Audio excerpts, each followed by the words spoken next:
अराजक तत्वों ने बाबा भीमराव अंबेडकर की मूर्ति को किया क्षतिग्रस्त। अराजक तत्वों ने संविधान निर्माता भीमराव अंबेडकर की मूर्ति को किया सिरधड़ से अलग पड़ा देख ग्रामीणों में आक्रोश। ग्रामीणों ने अंबेडकर की मूर्ति को क्षतिग्रस्त देख पुलिस को दी सूचना।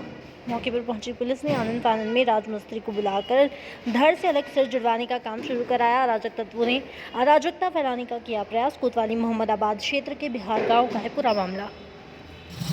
क्या नाम है तुम्हारा? बंगाली। कहाँ के रहने वाले हो? बिहार। क्या घटना हुई आज?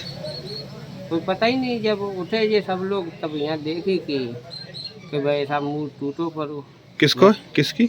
बाबा साहब को। अच्छा, किसने देखा सबसे पहले? अब ऐसे तो पब्लिक जा नहीं पता किसने देखा, ऐसे तो बहुत सारे यहाँ। पुलिस को सूचना दी?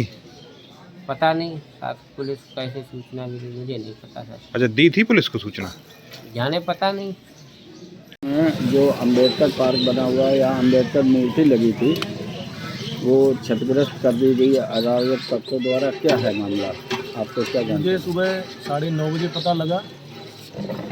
मामला अभी पूरी तरह से क्लियर नहीं है क्यों तोड़ी गई। कि मैं यहाँ से जब जाऊँगा तो मैं एक बार डीएम साहब से एप्लीकेशन दूंगा जाके, जो भी अराजक तत्व जो रहे हों उनको कड़ी से कड़ी सज़ा मिलनी चाहिए। मेरा समाज को एक मैसेज है कि हम लोग जो हैं वो अम्बेडकरवादी लोग हैं। अगर तोड़ना ही है तो बाबा साहब के रिकॉर्ड को तोड़िए। हमारे ये जो भी ये घटना करते हैं, कहीं ना कहीं उनकी गार्जियंस की गलती है कि वो वैचारिक रूप से जो इस देश के महापुरुष जितने भी रहे हैं उनको धर्म या जाति विशेष से जोड़ लेते हैं। तोड़ना है तो उनके शैक्षिक रिकॉर्ड को तोड़िए। उन्होंने भारत देश को अमूल्य संविधान दिया। इस संविधान ने ऐसा कोई जात का व्यक्ति नहीं से, कोई धर्म का नहीं है, जिनकी घर की महिलाओं तक को जो है न्याय दिलाने का कानून ना बनाया। प्रत्येक समुदाय के बारे में उन्होंने सोचा। और ये जब सब हम जान नहीं पाते हैं या हम उनके माँ बाप उनको नहीं पढ़ाते हैं, नहीं बताते हैं, तब ऐसी घटनाएं जो हैं वो हो जाती है। मैं समाज के लोगों को ये मैसेज देना चाहता हूँ कि किसी तरह का ऐसी कोई बात ना हो जिससे सामाजिक सौहार्द बिगड़े।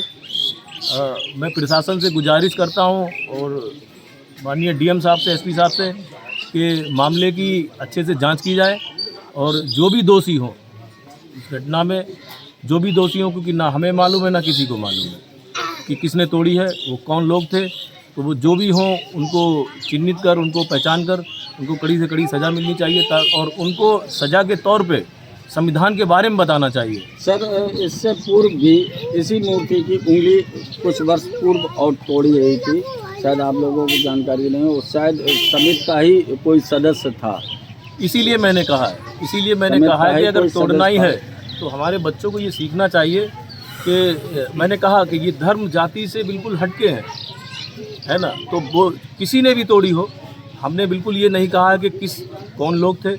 मैंने कहा है कि अगर तोड़ना ही है तो उस समाज को मैं मैसेज दे रहा हूँ कि पढ़ लिख करके उनके रिकॉर्ड को तोड़ने की कोशिश करें। हम किसी भी फील्ड में जाते हैं तो वहाँ पर हर किसी का एक टारगेट होता है। वो टारगेट होता है कि क्या किसी का इस फील्ड में रिकॉर्ड है, तो वो रिकॉर्ड हम लिख करके इनके रिकॉर्ड को तोड़ें, उनके विचारों को समझें। उन्होंने इस भारत को, जब ये भारत में जाति प्रथा और सारी चीज़ें बहुत तेज़ी से प्रचलित में थी, तो बाबा साहब ने किसी से भी दुश्मनी नहीं निकाली।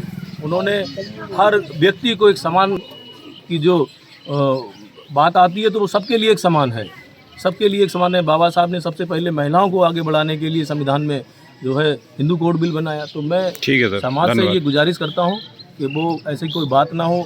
मैं अब जितने भी गांव के लोग हैं उनसे, ग्राम पंचायत के लोग, सभी से कहता हूँ कि ऐसी कोई बात ना होने पाए।